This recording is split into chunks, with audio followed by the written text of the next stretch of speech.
Hi everyone, Dr.Jyotsna here. So I will be talking about asynchrony, especially when the patient is on support mode or NIV mode of ventilation. That time asynchrony is one of the things which young doctor or the one who is less experienced may not be able to appreciate it, and even if they appreciate it, may not be able to do some maneuver which can help and which can decrease the chances of asynchrony. We know that asynchrony can cause a prolongation of weaning. It can lead to increased length of stay in the hospital, increased number of ventilator days, and which can cause increased mortality and morbidity. So let's talk about what we can do when the patient is on support mode of ventilation or NIV mode of ventilation to reduce the chance of asynchrony. So we all know there is a trigger sensitivity that we know, and we know there is a flow trigger or pressure trigger that generally we set, and we have to set so that we have to set it in a way so that patient can trigger it and can breathe on its own. We should not make it like very we should not increase its threshold too high so that patient may require more work of breathing to trigger that breath, and then only ventilator will understand it. Okay, the patient has taken a breath and we have to support the breath. So it should be appropriate. Generally nowadays we only use a flow trigger because it is more sensitive and in comparison to the pressure trigger. So it's generally set 1 to 2. But generally what people doesn't know, generally what the young doctors or one who is less experienced doesn't know, is that we can also change the we can also help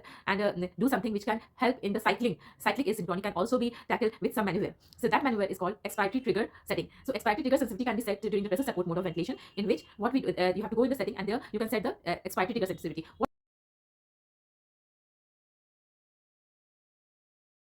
it causes from inspiration to expiration.